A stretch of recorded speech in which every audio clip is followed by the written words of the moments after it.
KGW TV, Portland. From all over the Northwest, when news happens, you'll see it live on News 8. And now, News 8 at 5. Robinson. Porter for 3. 4 for 4. The Blazers waste no time in taking the Utah Jazz to court. Good evening. The Trailblazers are off to a fast start in the battle over who's the best in the West. Portland dominated the visiting Jazz this afternoon in Game 1 of the Western Conference Finals. Joe Becker was at the Coliseum and joins us now with more on the game. Joe? Well, thank you very much, Nancy. It couldn't have been any better for Blazer fans today. The Blazers took the lead in the opening seconds. They went on to wipe out the Utah Jazz 113-88 in Game 1 of their best-of-7 series. The fans were going nuts at the Coliseum today, and Portland responded in a big way. Terry Porter was fabulous. He had 6 3-pointers in the game and 26 points. Jerome Kersey hit his first 6 shots. He finished with 20 points. The Blazers shot 80% from the field in the first 18 minutes. They built a 30-point lead. They also played great defense. Here they stopped Karl Malone. They get the ball. Then it's a fast break. Clyde Drexler to Terry Porter. He scores, and he is fouled. The Blazers win Game 1, 113-88. They now lead the series 1-0. We'll be back in about a half an hour with more highlights plus some post-game interviews. Nancy, back to you. We'll look forward to that. Thanks, Joe. The forest fire burning in the Deschutes National Forest should be contained by midnight. The Sisters Ranger Office says about 440 acres of private and national forest land has been destroyed. More than 379 firefighters have been called in to fight the blaze that is 90% contained this evening. The fire started Thursday night and was caused by high winds that pushed slash burns out of control. An early morning shootout in southeast Portland has left 2 men wounded and in the hospital tonight. Police were called to Southeast Foster Road around 3 this morning. They found 24-year-old Hector Flores and 19-year-old Ediberto Medino Diaz suffering from gunshot wounds. Both were immediately taken to area hospitals.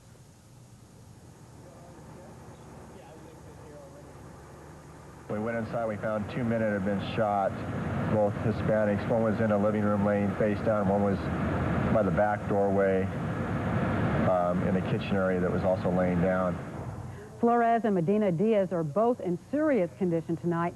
Investigators are still interviewing witnesses, and the process is being delayed because none of the individuals speak English, so an interpreter is needed. At this time, it appears there may be 2 suspects involved. A Salem man has been arrested and indicted for the murder of his 2 wives. Police arrested 55-year-old Gerald Miller yesterday and charged him with killing his first wife, 55-year-old Ruth Crystal Miller, and his second wife, 46-year-old Carol Ann Miller. In 1984, Miller's first wife disappeared under suspicious circumstances. His second wife disappeared in May of 1989. The suspicious disappearances triggered an FBI investigation that led to Miller's arrest. He will be arraigned on Tuesday. 4 teenagers who are considered dangerous are still on the run tonight after escaping from a Portland juvenile home on Thursday. The 4 scaled a fence at the end of an outdoor recreation period at the Donald E. Long Juvenile Home. It's the second escape at the home this year. It occurred the same day the Multnomah County Commissioners approved the funding to replace the outdated building, which is on Northeast 68th and Halsey. The 4 range in age from 17 to 14 or 14 to 17. One escapee had been in custody on charges of rape, assault, and unlawful use of a gun. Well, crime is getting some new personal attention in yet another Portland neighborhood. News 8's Ann Jago reports on the city's newest and 9th community policing office. Larceny of vehicle parts, counterfeiting, shoplift. Roseanne Lee hopes to stop crime in her neighborhood. Well, we've only had this office open for a few weeks, and we have all these crime reports. Reports are flooding in, but crime isn't necessarily any worse in the Hollywood district than anywhere else. Overall, the quiet Hollywood neighborhood is quite a contrast to its business district. Sandy Boulevard and Broadway are traditional trouble spots. The Strip has had its share of serious crime. Just last year, Frank Daschle slashed his girlfriend's throat on Sandy Boulevard. She bled to death. And 2 years ago, the police could name 200 prostitutes working on Northeast Sandy. They have had problems on Sandy Boulevard, but it's really interesting when the citizens and the police work together, the problems get solved. We had a problem with prostitution along Sandy. I think you can drive up and down Sandy today, and I don't think you'll find a prostitute. And right smack in the middle of it all is Portland's newest community policing office. Think of it as a one-stop cop shop. We're open to the community. It's friendly, convenient, it's in a shopping center, and it's cost-effective. All the workers volunteer. We're a link between the police and the community, and the police don't always have the time, and this is a personal touch. Every crime victim's police report gets attention. Ed Yude filed his assault report here after feeling ignored at Central Precinct. There is someone listening, and it's a concerned person because he lives here. And with today's problems, no matter how big or how small, community policing offices give the kind of security few neighborhoods want to do without. Ann Jager, News 8. As you just saw, there were children being fingerprinted in that report. Well, that's one of the services offered at the community policing office. Parents keep the fingerprinting kits at home to help identify their children in case of kidnapping. Thousands took to the street in our nation's capital today, marching to save our cities. What is a man without a vision? Don't give up your dream. Everybody now, don't give up your dream. The demonstrators marched from the Capitol to the Washington Monument to focus attention on urban decay. Today's demonstration was organized by the U.S. Conference of Mayors. They claim federal aid to American cities has shrunk 65% since President Reagan took office in 1981. The mayors are asking for $35 billion federal dollars to create jobs, improve services, and rebuild inner cities. The march was planned before the riots in Los Angeles, but the group says the violence following the Rodney King verdict has given them a wider audience and louder voice. One of the police officers acquitted of beating Rodney King insists he is not a racist.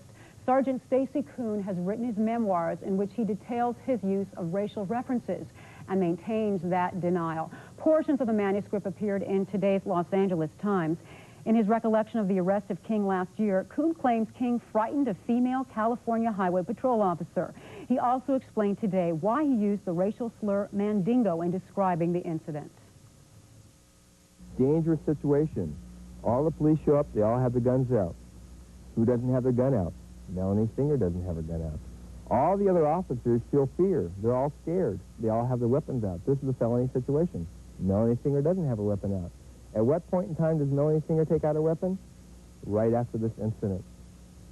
She's not afraid until he starts sexually gyrating and making sexual insinuations toward her. And then, what's she do? She pulls out her gun. So where is she scared? Is she scared where everybody else is, or is she scared at that moment when he starts making these sexually suggestive moves? That's what I'm talking about, the mandingo type thing. It's this idea, big black man, and he is the sexually offensive to her. He's not a threat until he does this sexual thing to her. And that's what I was trying to get across there in that not meant as a racial slur to Mr. King, meant as frame of mind that Melanie Singer may have had at the time. The female officer, Melanie Singer, has said she was not frightened by Mr. King. The man called the suicide doctor is catching heat again. The suicide yesterday of a Clawson, Michigan woman is the fourth suicide he's been linked to over the past 2 years. Today, in a news conference, Jack Kevorkian's attorney released a videotape of the woman before her death. How's that? That's better. Now the mask is on pretty tight. The mixture has no odor or taste or anything, so, and no color. You feel all right still? Yeah. Okay. Yeah. And it'll be carbon monoxide with mixture, not with air, but with nitrogen. And she'll be getting the air through the side there. Kevorkian provided 52-year-old Susan Williams with canisters of carbon monoxide, but he says he did not actively assist Williams in her death. Williams had been suffering for 10 years from multiple sclerosis. There is an ongoing investigation into Williams' death, but no action has been taken yet against Kevorkian. The doctor is free on bond on first-degree murder charges in the October suicides of 2 other Michigan women. The space shuttle Endeavour is back on Earth tonight following a mission that included an historic spacewalk. Main gear touchdown. About 100,000 people watched Endeavour touch down just before 2 o'clock this afternoon at Edwards Air Force Base in California. Commander Daniel Brandenstein released a red, white, and blue drag chute that billowed behind the ship and helped it slow down. Endeavour's crew of 6 men and 1 woman set a number of records during the 9-day voyage.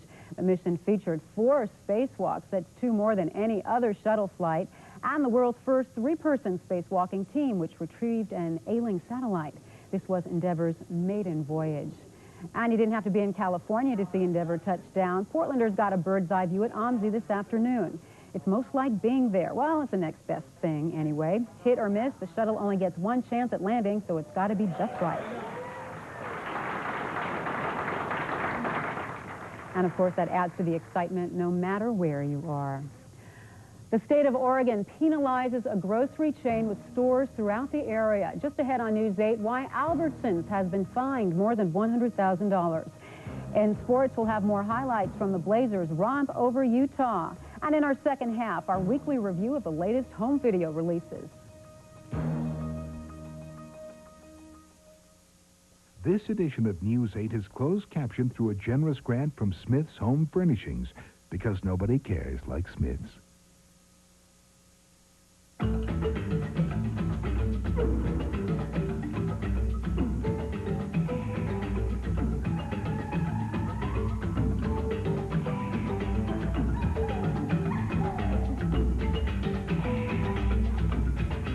As you can see, we offer a wide variety of reasons to buy a Honda. Honda. Nothing's easier.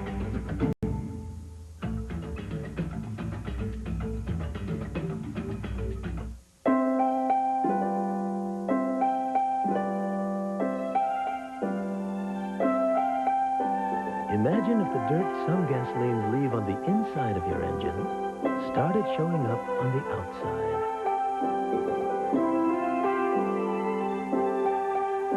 May we suggest Chevron with Tetraline. It has the cleansing power to help keep your car's performance spotless.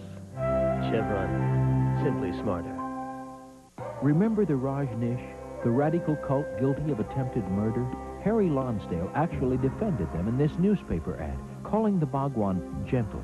Stockpiled weapons, murder plots, they even poisoned Oregonians. And Lonsdale still called them gentle. Gentle. And here Lonsdale says the Rajneesh commune just may be the happiest town in America. Happy? Gentle? What is Harry Lonsdale thinking about? It makes you wonder. For 13 years, I've been fighting for Oregon's families. We've guaranteed wages for workers left jobless when businesses close, toughened penalties for employers who exploit and endanger children, and created job security for Oregonians who take leave for family emergencies. Now my opponent's trying to run down my reputation with negative, misleading ads. Why? Because he knows he can't get elected running on his own record. Some people will do anything to get elected. That may be politics, but that's not Oregon. Fasten your seatbelts, ladies and gentlemen. The Vancouver auto dealers are putting the pedal to the metal.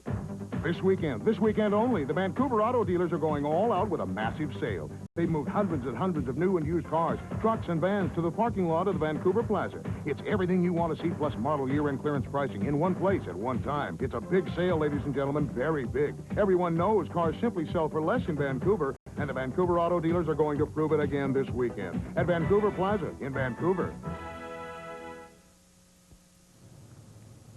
Albertsons stores are facing stiff fines tonight from the Oregon Labor Commissioner. Commissioner Mary Wendy Roberts has fined Albertsons more than $128,000 for violating child labor laws.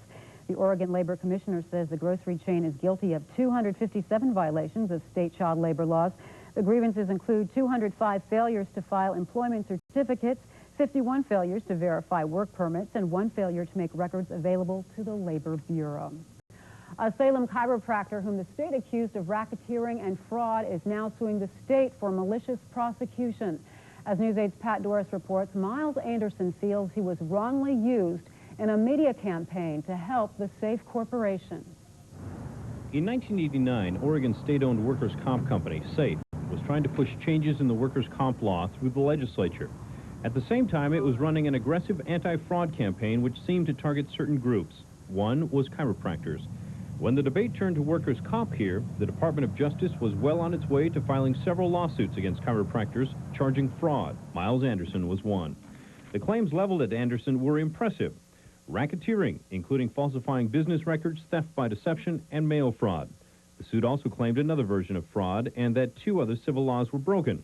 In all, the Justice Department wanted more than $600,000 in fines and damages, plus the forfeiture of Anderson's property and his license. Anderson was stunned. I had no warning, no indications from SAFE in writing or by any other means that there was any problem at all. The problem was Anderson sometimes didn't charge patients for part of their visit. Anderson says he always charged for manipulations like this, but if a patient was poor or another professional, he dropped part of the bill. The state claimed he broke the law by charging safe patients more than the general public. While the state asked for more than $600,000, a jury eventually ordered Anderson to pay $9,000. The other claims were rejected by the court. The prosecution cost $36,000. There is an unfortunate cost of doing business when you file lawsuits based on illegal activity. From a private and personal point of view, it was very painful to myself, and this carried over also into my family. My wife was affected, my kids, and the family relationship was also very much affected. Anderson believes he was singled out to help SAFE push worker compensation reforms through the legislature. He's now suing the state for malicious prosecution, arguing it could have been handled with simple administrative rules rather than a racketeering lawsuit. Pat Doris, News 8. Changes are in store for the weekend weather. Jack Appel's forecast is just ahead on this Saturday edition of News 8 at 5. Also, why some California police have their radar out for mountain bikers. And Blazer Buddies, a special friendship forged at courtside. Salute the loving relationship between mothers and daughters with a very special beauty pageant next Sally. Monday at 4 on Channel 8. Imagine a phone that works by voice alone. Suppose you could talk face-to-face over the phone. Think about the convenience of looking at and then ordering merchandise over the phone. Picture yourself doing homework and special projects over the phone. And then realize this, it will happen with the phone of the future. Consumer editor Tom Fuller takes you on this odyssey of time-saving technology. Monday at 5. The future isn't far away. Just imagine you invited a few people over for dinner. Okay, 3,000. It would cost me a fortune to feed 3,000 people. Well, that's how much food it takes to feed the average family for a year. So think how much you'll save if you buy it all at Cub, where you'll always find the lowest overall prices. Who wants to help with the dishes? Cub Foods, what good food should cost. Congressman Les Aucoin, a study in hypocrisy. He said he was against pay raises for Congress, but he voted himself a $30,000 increase. He said it was wrong to take personal advantage of his position, but Aucoin bounced 80 checks for over $60,000, no interest, no penalty. He said any more than $8,000 in outside income meant he wasn't doing his job. But Aucoin took $38,000 in speaking fees, missing so many votes that he has the worst attendance record of any Oregon congressman. Les Aucoin, a study in hypocrisy. Earl Blumenauer believes in the community. His campaign for mayor has become a community works campaign. People working together, bringing books to those who long to read. And Community Works made a difference in the lives of kids turning away from gangs. Earl Blumenauer's campaign for mayor is one of action, not words. That's the kind of leadership this city needs. Leadership that works for Portland. We need Earl Blumenauer for mayor. Spring is here, and you know what that means. Yep, a young man's fancy turns to love. Yeah, I'd love a new Escort. A new Escort? Sure, a new Ford Escort. Oh. Right now, you can get 2.9% financing for 48 months. 2.9%? But only through May 20th. Well, it would be the perfect car for a honeymoon. Honeymoon? And with all the money we'll save, we can afford a nice, shiny diamond. Diamond. And a big wedding. A wedding. With lots of flowers. Yeah. And yes, I'm very excited. a sit-down dinner. I'm calling my mother. Well, you never guess by looking out your window right now, but we may be in for some thunderstorms. Well, yes, we should start to see a change coming in later on tomorrow. By this time tomorrow afternoon, we should see some clouds building up. We should see thunderstorms at least over the mountains. Could possibly get a thunderstorm drifting over here locally. We are gradually getting this transition out of this very warm weather for this time of the year. Our temperature, as measured at Portland Airport, as of this hour, up to 86 degrees. And notice how dry the air is. The relative humidity, only 20%. And the high today was just a little above what it is right now, up to 87, and that's a full 20 degrees above normal for this particular date. This morning's low, 46. That's right on average. And, of course, no rain, and that means we still have a dry month and a dry year. Freezing level way up there to 12,200 feet. Now, here's a satellite picture which shows a counterclockwise rotation around an upper low pressure area off the California coast. And that's spinning some high cloudiness around coming up over us. Now, we'll start to surge a little bit more moisture up here by tomorrow afternoon. So that high-level moisture is one of the reasons we're concerned about some thunderstorm activity. Something else going on, too, and that's a disturbance traveling across the northern Gulf of Alaska. This does not show up on this map really very much, but we do show very prominently this surface map showing the low-pressure area off the California coast with very weak surges of moisture traveling out of it. Now, that'll come a little bit closer to us by later on tomorrow. That's one reason we'll have a little more moisture, a better chance of thunderstorms. Temperatures over the west today up to in the 60s, mostly in California, in the coastal areas, up to the north of us. Fairbanks, only 36 degrees for their highs. They still have a lot of ice and snow around. When that melts, their temperature will start rising rapidly. Across the nation, a lot of cloudiness over the central part of the nation, extending down into the south and southeast. Thunderstorms occurring all the way from Wisconsin down to Nebraska, also in Texas and in parts of Florida. And there is a tornado watch in effect, as you can see from this radar, some very heavy echoes in parts of the area from Wisconsin down through Nebraska, also in Texas. And there are some tornado watches in effect for part of that area, as well as severe thunderstorm watches. And these were temperatures across the nation today in the 60s over the northern plains, and to the southeast there's an 82 at Atlanta, Georgia, and on the coast there's 71 at Los Angeles and San Francisco. And for the temperature around the Portland metropolitan area today, 87 at Portland Airport was one of the higher readings, and 84 here in downtown Portland. Only 73 is measured at Corbett. That's pretty much in the shade in the Columbia River Gorge there where that station is. And these were temperatures over Oregon and Washington today. 87 at Portland Airport, much warmer than Eugene. 77. They have some high clouds starting to come in over that area right now, but it's still mostly sunny along the coast. Some temperature in the 70s. And on the Washington coast up to 77. There at Hoquiam, east of the Cascades, temperatures mostly in the 70s and 80s. Now, this is the upper air pattern showing the upper low pressure area off the California coast. And that's gradually drifting a little bit closer to us. In the meantime, sending surges of moisture heading up toward the Pacific Northwest. So with that upper low moving closer to us, with the disturbance moving down from the northern Gulf of Alaska at the same time, it's going to cause a change in our weather. Tomorrow we'll see about 80, we think, depending upon how soon that disturbance gets here. Then cooling off by Monday, and there will be a chance of rain coming in for the next early part of the week anyway. For the Portland-Vancouver area, the specific forecast for tonight, generally clear tonight, low about 52. And for tomorrow, look for temperature down a little bit today, about 80, depending on how soon the high clouds and the thunderstorm activity gets close to us. A chance of a thunderstorm late. May stay over in the mountain area. When you get them over there, very likely some of them start drifting across us. So we'll have to say at least a chance of it. Pete Parsons will be back to talk more about Oregon weather. Thanks, Jack.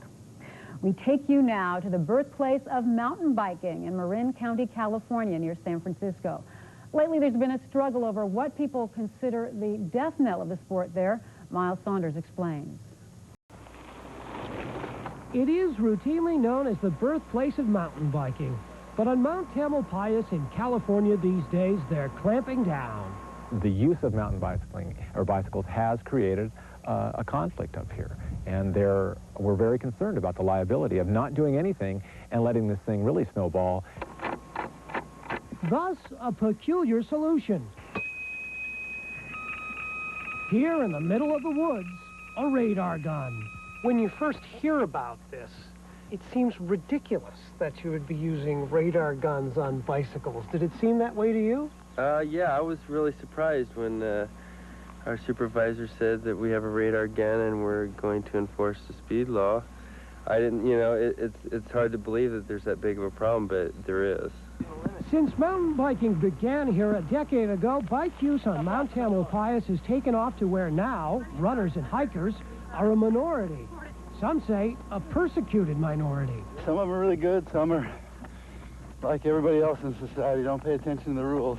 A speeding ticket is $200 for speeding. Speed limit is 15 miles an hour. For mountain bikers, so much for going for the big air, dude. I know a lot of hikers get kind of freaked out because of the bikers, but, you know, when you're on a bike, 15's kind of slow.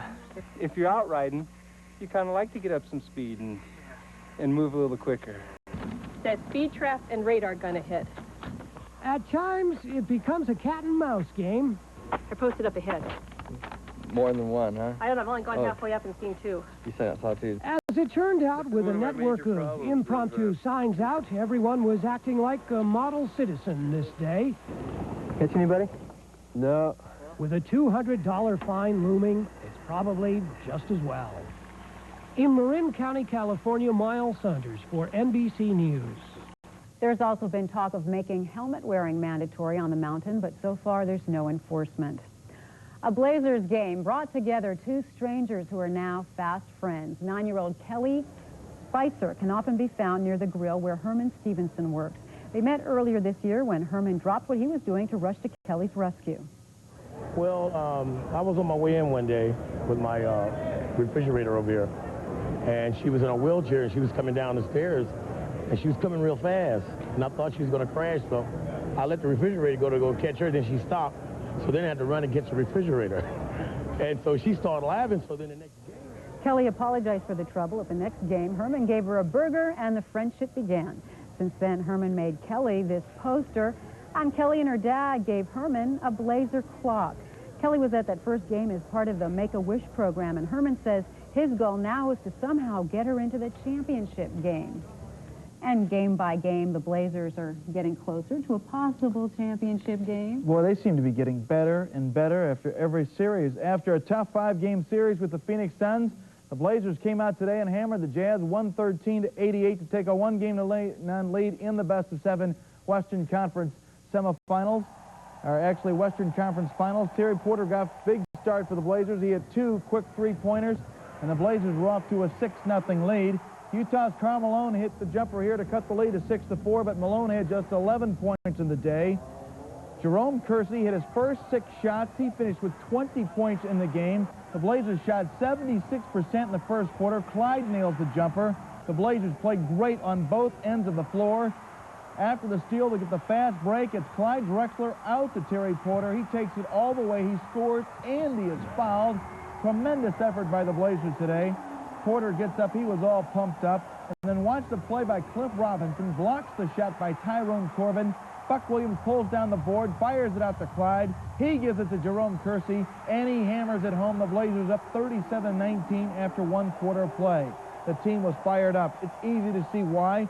The Blazers hit the first 20 of their first 22 shots. Buck Williams with the shot, and then Porter hit 6 3-pointers in the day. He had 21 points in the first half, 26 in the day, and the Blazers win game 1 with these. The final 113-88, giving the Blazers a 1-game-to-none lead in the series. Well, it's not just they finding me; I'm also making them. Yeah, without a doubt. I've been shooting the ball in such a good groove, and when you get wide open shots, I'm usually pretty good out there. It's just a matter of just feeling really good and confident and stroking. No, I think it's a great accomplishment. Anytime you can beat a team convincingly, I think it lets them know that that team is pretty good. I think we have a lot of respect for Utah. Every game is different, but it's great to get off on a good foot. Don't get me wrong now, it's great. But we cannot expect to do it every game. We still got to come out and play much better. There were some things we lacked on, and there was a lot of things that they didn't do well. So I'm sure they're going to pick up their game, and we got to pick up ours. And by playing better in the second half, maybe we can earn a little bit of respect. Because coming to game 2, they'll probably think they can do the same thing to us. And hopefully it won't happen. If we come out a lot more physical, a lot more aggressive, control the tempo a little better, we'll be in excellent shape. Game 2 is here in Portland next Tuesday night. The Preakness Stakes was held today at the famed Pimlico Racetrack in Baltimore. Kentucky Derby winner Lil E.T. was gunning for the second leg of horse racing's Triple Crown. 14 horses filled the field for the race, which was a mile and 3/16. It was a great race, but Lil E.T. could get no closer than 5th the whole way. Down the stretch, Allie Deed had the lead, but Pine Bluff made his move. Jockey Chris McCarron rode Pine Bluff to victory. Pine Bluff, who finished 5th in the Derby, wins the Preakness by 1.5 lengths over Allie Deed. Casual Lies finished 3rd. Pine Bluff paid $3.50 to win. Race driver Gary Batson died this afternoon from injuries he suffered last night at Charlotte's Motor Speedway. Batson was trying to qualify for the Sportsman 150, but he was involved in a fiery crash. Meanwhile, 45-year-old Lynn St. James made history today at the Indianapolis Motor Speedway. St. James became only the 2nd woman ever to qualify for the 500. More than 100,000 fans cheered as Lynn averaged more than 220 miles an hour during her 4-lap run. She joins Janet Guthrie as the only woman ever to qualify at Indy. And the United States will keep the America's Cup. America Cube clinched the best-of-7 series today by beating Italy's Il Moro by 44 seconds off the shores of San Diego. Italy won the second race of the series, but then the Americans led the final 3 races from start to finish. America Cube won the series 4 races to 1. The San Diego Yacht Club, which holds the cup, is expected to host the next defense in 1995. Running down the scores in the big leagues, Oakland beat the Yankees 6-3. Ken Griffey Jr. homered today, leading the Mariners past Toronto. Minnesota has won 6 of its last 8. Texas lost to Milwaukee. California fell to Boston 3-0. And in the National League, Chicago lost to San Francisco by a score of 2-0. And in golf, veteran Betsy King fired a 4-par 67. She now has a 5-shot lead after 3 rounds of the LPGA Championship. Helen Alfredsson is second. Julie Inkster and Joanne Carner are tied for third, 6 shots off the pace. And that was Big Mama there, Joanne Carner. The Blazers' next game against Utah is Tuesday. Now, interestingly enough, Utah left after today's game to go back to Utah. They're going to spend another day there, and then they're going to fly back for Game 2 on Tuesday night. Interesting strategy. Yeah, unusual strategy. Maybe it explains the results of today's game. Well, they probably don't want to be around Portland after last night's, or actually this afternoon's game. Understandably so. Thanks, Joe. If you missed the beginning of the newscast, you can catch up in our next segment when we recap the day's top stories. Also, report on the ultimate urban exodus from L.A. to the suburbs. And in a look at wildlife, how the weather has brought starvation to some seals.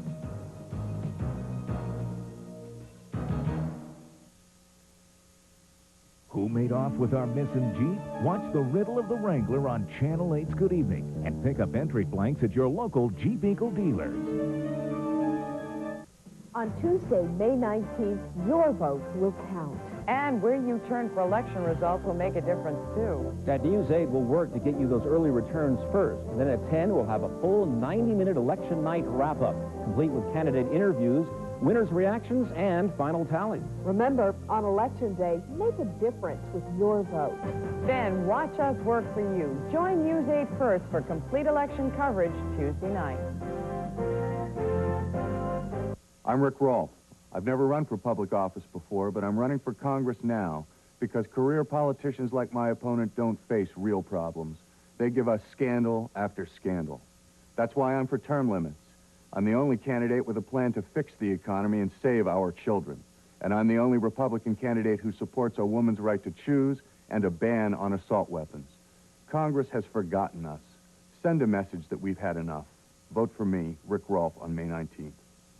To do your spring project right, go where the builders go, Parr Lumber. Meet the new energy codes with Owens Corning R21 pink fiberglass insulation. Easy to install, Owens Corning R21 is $19.46 a pack. Cut your energy bills with Owens Corning. Senco Air Tools speed up your work, maintain high-quality standards, make the job easier, and fasten everything from framing to trim. Parr is an authorized Senco dealer. Get professional-grade materials and advice at Parr Lumber, where the builders go.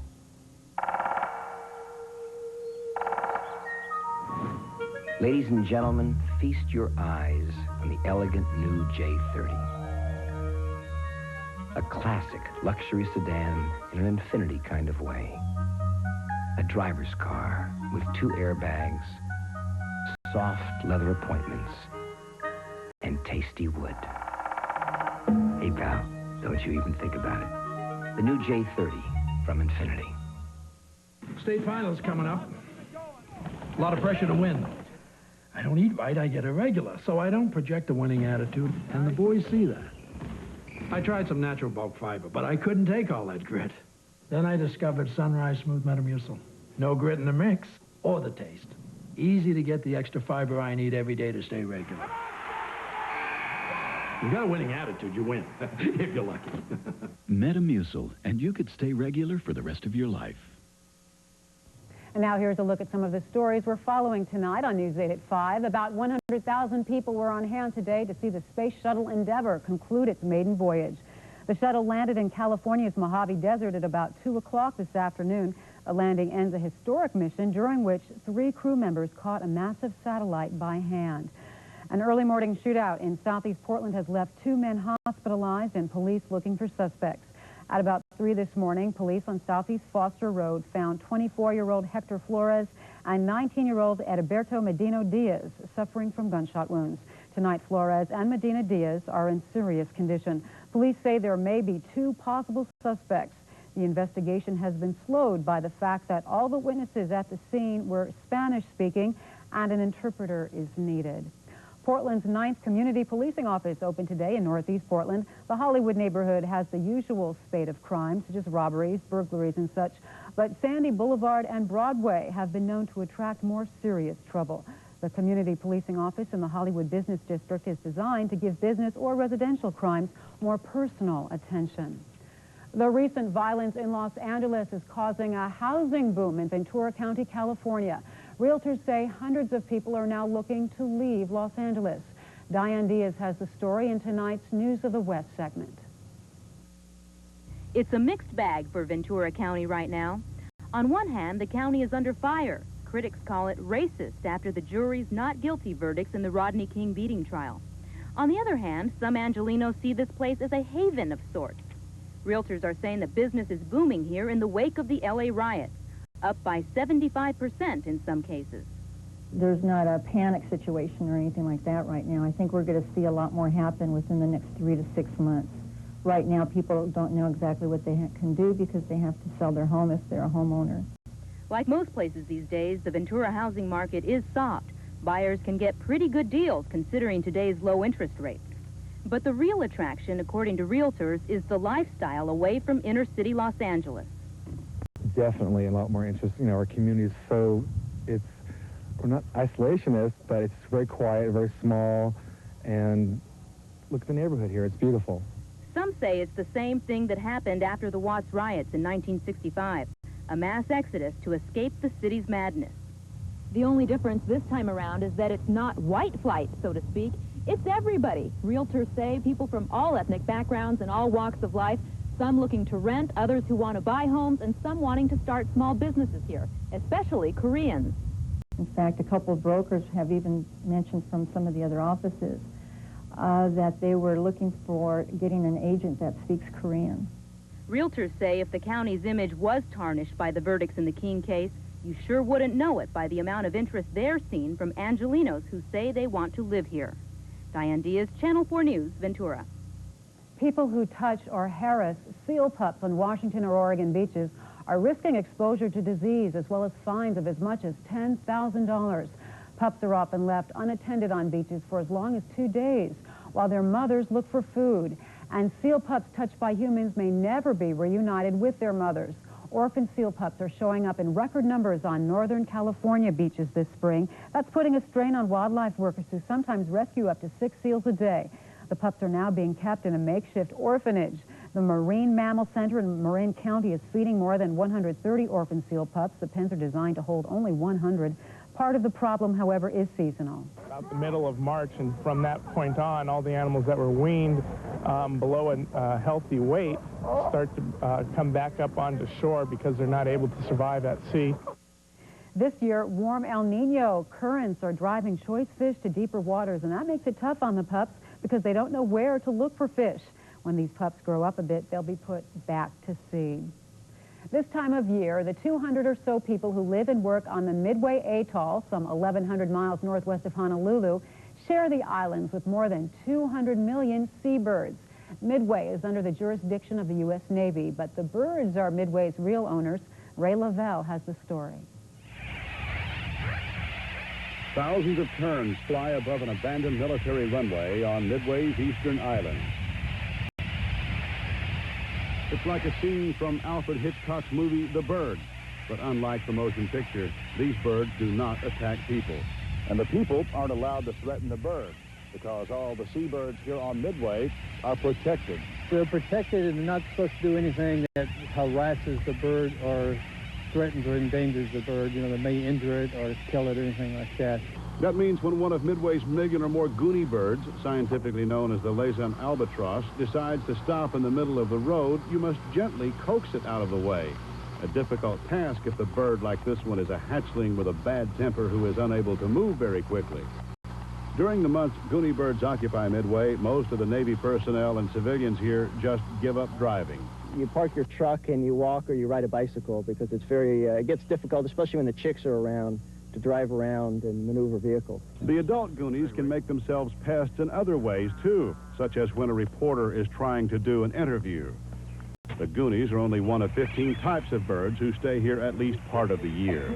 These birds are seabirds that breed here on these islands and might move back out to the sea for the normal part of their life, the rest of their lives, when they're not breeding or raising young. The Goonies are very graceful when they're flying, but takeoffs and especially landings are another matter. The Goonies, which arrived here late last fall to lay eggs and hatch out their young, will be leaving by midsummer. By August, the hatchlings will shed their down, learn to fly, and join them. And Midway's roads will be passable once more. From Midway, for NBC News, I'm Ray Lovell. April was a good month for retailers and shoppers. That's the word from our weekly business report. Also coming up, a race for the jumpy.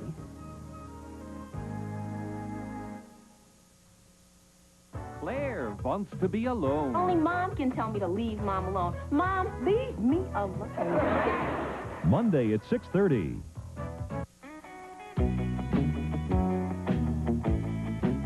We've noticed that people generally don't like being told what to do. And if you box them in, they can become kind of ornery. That's why Bank of America offers 5 different kinds of checking. All simple yet distinct, which seems enough for now. In addition, some folks have suggested we offer waterproof checks. And, well, we're looking into it. Bank of America.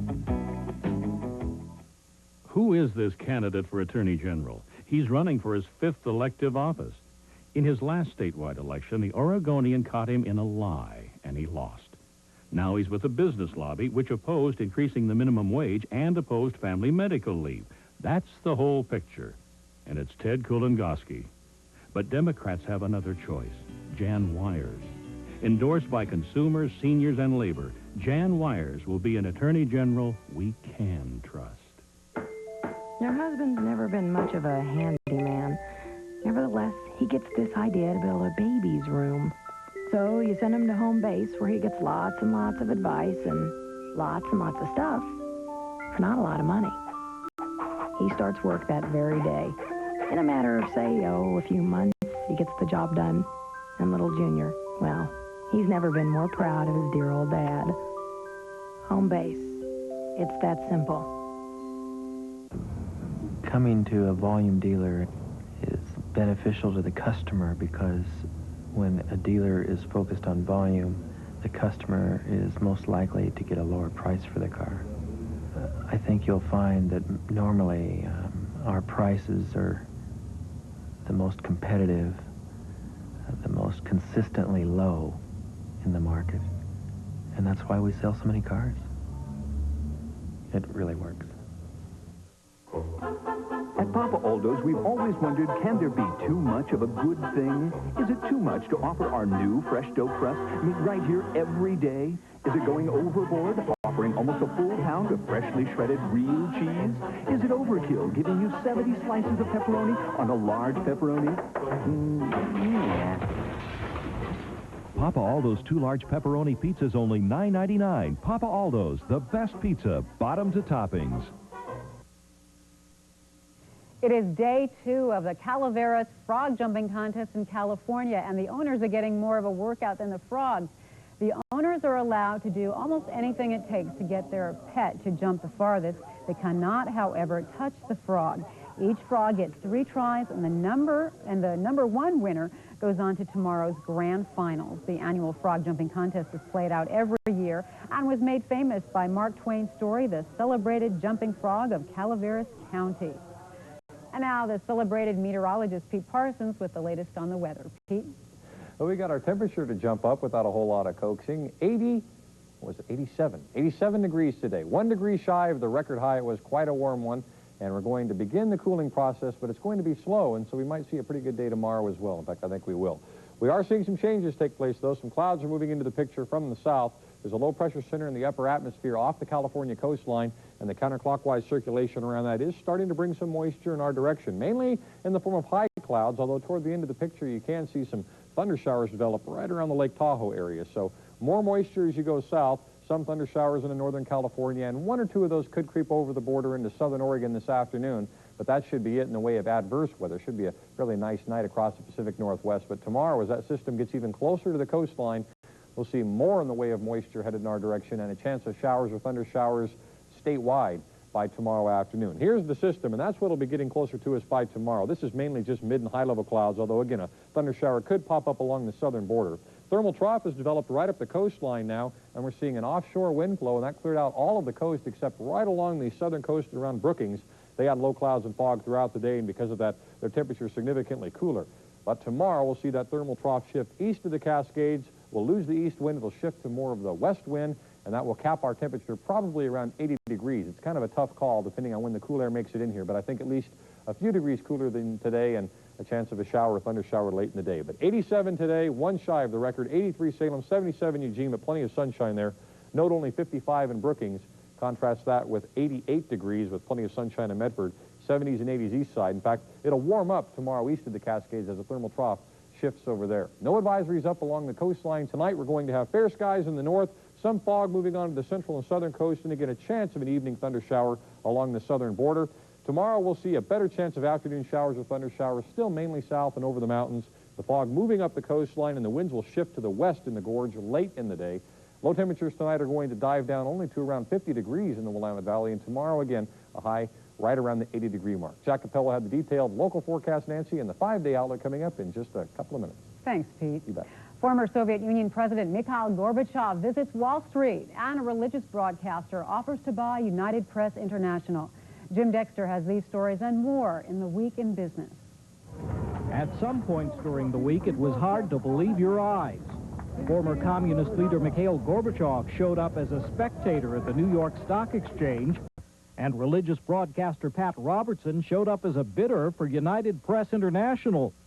Robertson was the only potential buyer who wanted to keep the bankrupt news agency intact. The television evangelist will examine UPI's books to decide whether the wire service can be saved. Lawyers for the world's largest development company were also in bankruptcy court. Olympia in York was forced to file for protection after running up billions of dollars of debts. Olympia in York probably made a fundamentally wrong decision. Their view was that they owed so much money to banks that banks would restructure. Banks said, we've heard this all before, and we're fed up, and we're ready to cut it off right now, and that's why they had to declare bankrupt. You can log a partial victory for the timber industry. A Bush administration panel nicknamed the God Squad decided to allow logging on 1,700 woodland acres in Oregon, despite fears that will endanger the northern spotted owl. Owls die every day, just like people. The Dow Jones Industrial Average hit another record high Monday, 3397.58, amid optimistic reports about the economy. For instance, a jump in auto building helped boost U.S. industrial production in April for the third month in a row. And April was a good month for retailers and shoppers, too. Sales rose 0.9%, while consumer prices were up only 0.2%. That led experts to predict an economic recovery without inflation. People are coming around to the view that economic growth is not inflationary, job creation is not inflationary. Fly the fast food skies of United? United Airlines announced it's offering optional McDonald's meals to some passengers. For travelers who've complained all these years about airline cuisine, the prospect of chicken McNuggets at 40,000 feet may be food for thought. That was the Week in Business. I'm Jim Dexter, CNN, reporting. Our home video review is coming up in our final segment, and it takes to the skies tonight. Also, what the San Francisco Giants have that many baseball teams don't have.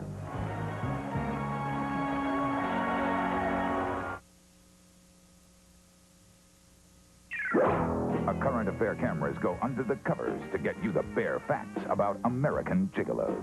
Monday. The one thing I can't resist is pizza, ice cream, Doritos, M&M's. In a world full of temptation, how do you fight fat? Find out on Good Evening's Diet Special. Can't find a weight loss plan that works? Maybe you haven't tried these.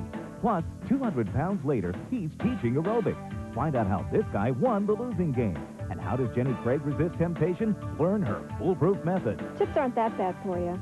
Do you want to win the losing game? Watch Good Evening's Diet Special Monday at 7:30 on Channel 8.